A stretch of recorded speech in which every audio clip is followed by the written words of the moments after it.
Shalom saudaraku, puji syukur kita bertemu di hari Minggu yang penuh berkat ini. Walaupun perjumpaan kita hanya lewat tayangan video, tapi saya percaya ini adalah berkat anugerah daripada Tuhan untuk kita pakai memaknai kehidupan keimanan kita di tengah kita menghadapi wabah virus corona yang sangat mengancam dan juga tentunya membuat hidup kita tidak merasa nyaman dan tidak tenang. Pada kesempatan bahagia ini, saudaraku yang dikasihi Tuhan, selaku KMJ Ketua Majelis Jemaat GP Bukit Harapan Surabaya, saya akan menyampaikan firman Allah sebagai jawaban harapan dan keinginan jemaat untuk tetap menerima firman Allah di ibadah minggu, walaupun hanya lewat video. Tapi kita percaya firman ini akan menjadi spirit dan juga penyemangat bagi kita untuk melihat keadaan sekarang, bahwa di balik semuanya ini tentu ada maksud Tuhan yang terindah bagi kita yang percaya kepadanya. Bapak Ibu Saudaraku, kalau kita berbicara tentang manusia, maka tentu hal yang paling menarik dalam konteks ini adalah berbicara tentang keinginan dari manusia itu. Apa keinginan manusia yang begitu kuat yang dia bangun di dalam dirinya untuk kehidupannya? Kalau saya boleh katakan kepada Bapak Ibu Saudaraku, hal yang paling besar yang selalu ingin dicapai oleh manusia di tengah dia berjuang merangkai karya dan cita hidupnya adalah selalu ingin bahagia. Kalau ditanya, kenapa manusia ingin bahagia? Alasannya juga sangat jelas. Karena manusia merasa dalam suasana bahagia dia mampu melakukan apa saja. Karena di suasana bahagia manusia tidak mengalami tekanan, tidak ada hambatan, tidak ada larangan. Manusia bebas mengekspresikan hidupnya seperti yang dia inginkan. Karena dipahami, konteks bahagia selalu menjamin ketenangan, kenyamanan, dan juga memberikan ruang seluas-luasnya untuk manusia melakukan apapun yang diinginkannya. Oleh karena itu, Bapak Ibu Saudaraku, tidak heran kalau manusia, termasuk saya dan Bapak Ibu, berjuang dengan sekuat tenaga bagaimana mencapai kata bahagia itu tadi. Dan kita bisa lihat, Bapak Ibu Saudara, tidak sedikit manusia untuk mencapai kata bahagia itu, dia menghalalkan segala cara. Baginya yang terpenting adalah memperoleh kebahagiaan. Walaupun dia harus menfitnah orang lain, dia merampas hak orang lain, dia melakukan kecurangan, memudahkan segala sesuatu hanya untuk kepentingan. Baginya itu bukan persoalan, karena tujuan dalam hidupnya adalah bahagia. Saudaraku yang dikasihi Tuhan, tentu ini sah-sah saja dilakukan oleh siapapun. Tapi catatan baik untuk kita renungkan dalam khotbah saat ini, sejauh kaki melangkah mengais rezeki untuk mendapatkan kebahagiaan di atas kecurangan atau ketidakbenaran, dalam artian bertentangan dengan keinginan Allah, justru itu akan berdampak buruk kepada manusia tersebut. Cerita ini atau kisah hidup ini, saudaraku, tentu nyata dalam kehidupan saya dan saudara. Berapa banyak orang yang tertawa di atas kebahagiaan oleh karena melakukan kecurangan, lalu kemudian sesudah itu dia merana, dia menjadi pesakitan, dia menjadi orang yang terhukum. Salah satu contoh kita bisa ambil seorang koruptor. Betul, dia mendapatkan hasil yang banyak. Dia bisa membeli apa saja yang dia inginkan. Dia bisa memuaskan hasratnya karena dia mendapatkan semua yang dia miliki dari hasil korupsi. Tapi adakah kemudian di waktu-waktu sesudah itu mereka juga merasakan hal yang sama? Saya pikir ini menjadi pembelajaran baik bagi saya dan Bapak Ibu. Artinya, mari saudaraku kita melihat arti kebahagiaan seperti yang Tuhan inginkan di dalam kehidupan kita. Kalau kita belajar dari pribadi Ayub, tentu contoh Ayub ini saudaraku bukan baru kali ini saya sampaikan di dalam khotbah-khotbah ibadah minggu maupun ibadah keluarga. Tapi pertanyaannya, adakah refleksi hidup Ayub benar-benar sudah menjadi teladan bagi kita? Kita meneladaninya, kita mencontohinya, kita jadikan sarana introspeksi supaya kita tidak terjebak dalam hasrat keinginan untuk bahagia melalui jalan yang salah yang kita tempuh. Kita lihat Ayub, Bapak Ibu Saudara, bagaimana dia mendapatkan semua yang dia inginkan di dalam hidupnya, tapi kemudian dia kehilangan segalanya. Tetapi di situasi dia kehilangan segalanya, dia tidak merasa bahwa dia tidak bahagia. Dia tetap bersyukur dan mengaminkan bahwa penderitaan yang dirasakan sesudah dia mengalami begitu banyak kelimpahan bukan kutuk dari Allah. Dia tetap memberi diri kepada Allah sebagai bukti kesetiaan kepada Tuhan. Makanya di dalam ayat yang ke-10 pasal 2 kitab Ayub dengan tegas dikatakan, Ayub berbicara dengan imannya. Apakah kita hanya mau menerima yang baik dari Tuhan tapi yang buruk tidak? Penekanan kalimat ini saudaraku ada pada pengertian bahwa kebahagiaan tidak hanya bisa kita miliki di atas kelimpahan, di atas kegagalan, tetapi kebahagiaan kita miliki di atas iman, tidak ditentukan oleh keberhasilan atau kegagalan. Kalau kita punya iman, maka situasi apapun yang terjadi pada kita, kita akan tetap bahagia. Karena apa? Di dalam iman kita mengatakan, Tuhan tidak pernah merancangkan malapetaka kepada anak-anaknya, tetapi menyediakan damai sejahtera. Spirit ini Bapak Ibu Saudaraku yang diajarkan oleh Paulus dalam kitab Filipi 4 ayat 4 dengan tegas dikatakan di sana, bersukacitalah senantiasa di dalam Tuhan.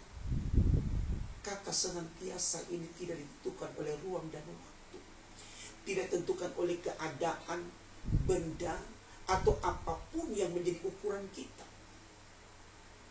Kata senantiasa artinya setiap saat, dikala senang susah dan sebagainya. Tentu ini tidak mudah saudara untuk bisa kita lakukan kalau kita tidak punya iman. Oleh karena itu dalam khotbah hari ini mau dikatakan, miliki iman.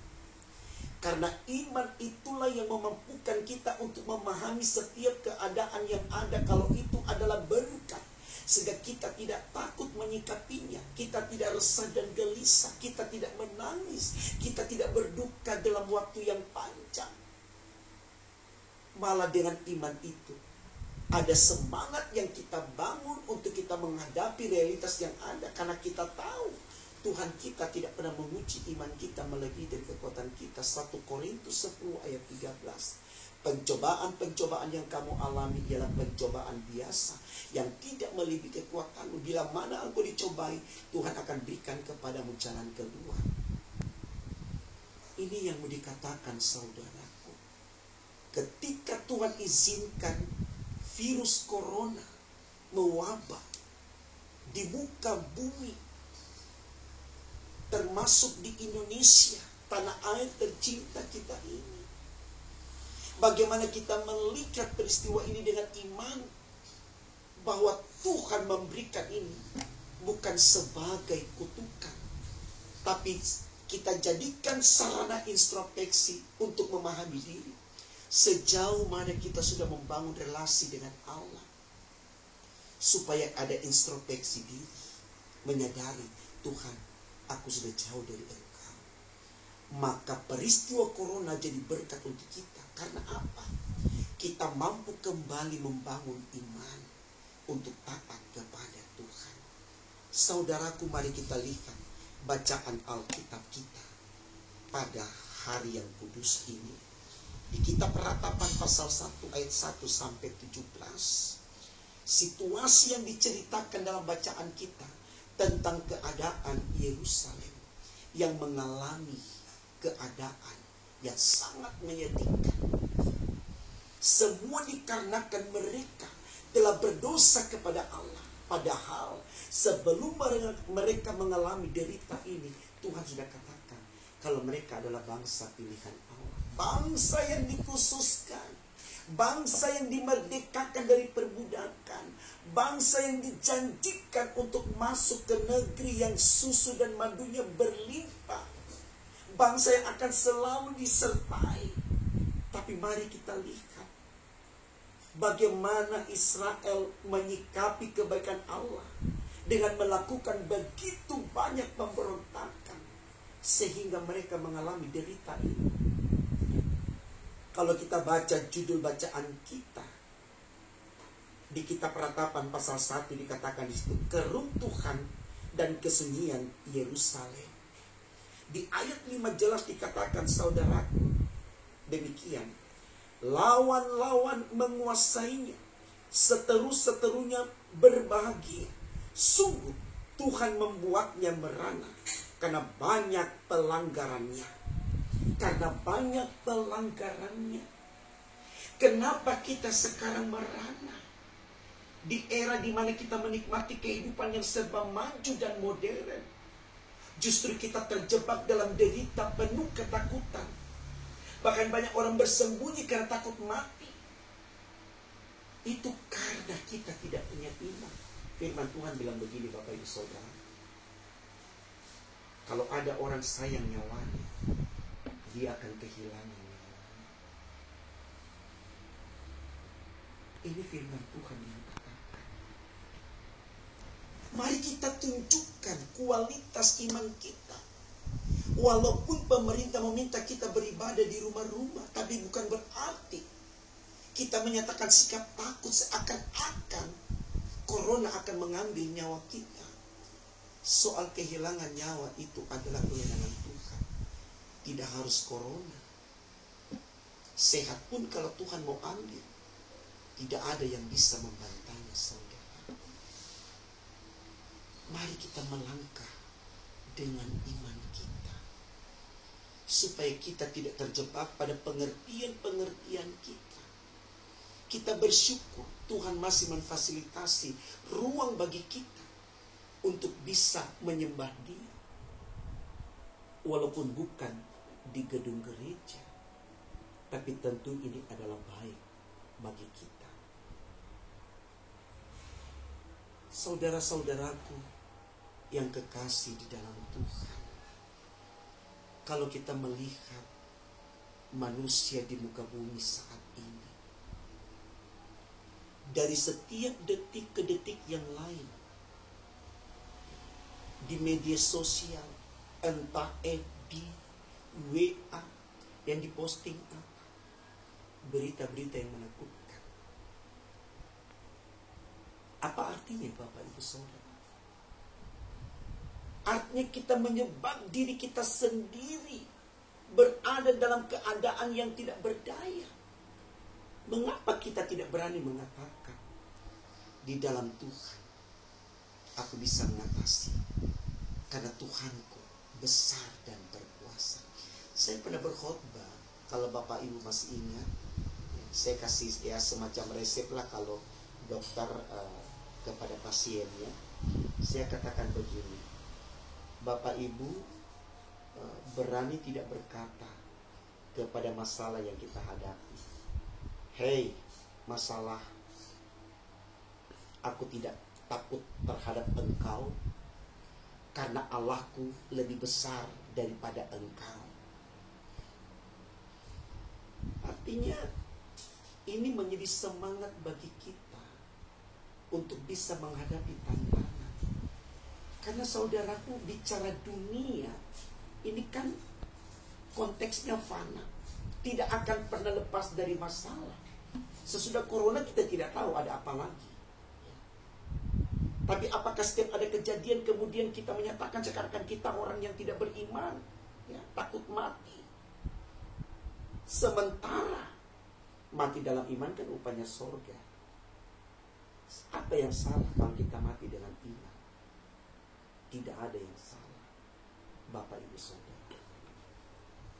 Tapi kalau kemudian Tuhan izinkan kita masih menapaki kehidupan dan menunjukkan kualitas diri kita secara intelektual, mental, moral, dan iman, kenapa tidak? Itu adalah kewenangan Tuhan. Tapi jangan kita cium, jangan kita tawar hati seakan-akan hidup kita akan statis, berhenti sampai di sini. Saya mau ulangi lagi, juga pernah saya katakan dalam khotbah, mudah-mudahan Bapak Ibu masih ingat. Saya bilang begini, Bapak Ibu, coba sampaikan doamu kepada Tuhan dalam ucapan seperti ini. Tuhan, jangan angkat deritaku, jangan angkat pergumulanku, tetapi yang aku mohon atau aku minta kepadamu, berjalan bersama-sama dengan aku di dalam aku menggumuli persoalan hidupku. Karena dalam bersama dengan Engkau aku kuat dan aku mampu mengatasi apapun. Karena Engkaulah kekuatanku. Saya pikir ini lebih bijak, saudara. Kenapa? Karena ketika kita minta dari masalah ini keluar, tentu akan muncul masalah lagi. Apakah kita hanya minta terus keluar dari masalah, kita tidak siap menghadapi masalah. Sepanjang Tuhan yang izinkan, Bapak Ibu Saudara, tidak ada yang salah. Kita ingat kata-kata Ayub tadi. Apakah kita hanya mau menerima yang baik dari Tuhan, tapi yang buruk? Dalam hal ini, Ayub tidak melakukan kesalahan. Karena Ayub tahu apa yang menjadi kehendak Tuhan itu adalah berkat. Dan terbukti, saudara, Ayub diberikan berlipat kali ganda dari derita yang pernah dirasakan. Ini buah dari sebuah ketaatan orang-orang yang beriman. Mari Bapak Ibu Saudara, kita yakin Tuhan tidak tinggalkan kita dalam menghadapi wabah virus corona, asal kita hidup dengan iman. Ada satu baris lagu saya ingin nyanyikan. Mudah-mudahan ini bisa membantu kita untuk mengerti bagaimana kita menyikapi situasi yang penuh dengan derita ini, yang meresahkan ini. Lagu yang begini, Bapak Ibu. Engkau Tuhan pasti bukan jalan. Ku tahu Tuhan pasti bukan jalan. Asalku hidup suci, tidak turut dunia. Ku tahu Tuhan pasti bukan jalan. Kalau jemaat mau ikut silahkan, kita nyanyikan satu kali lagi.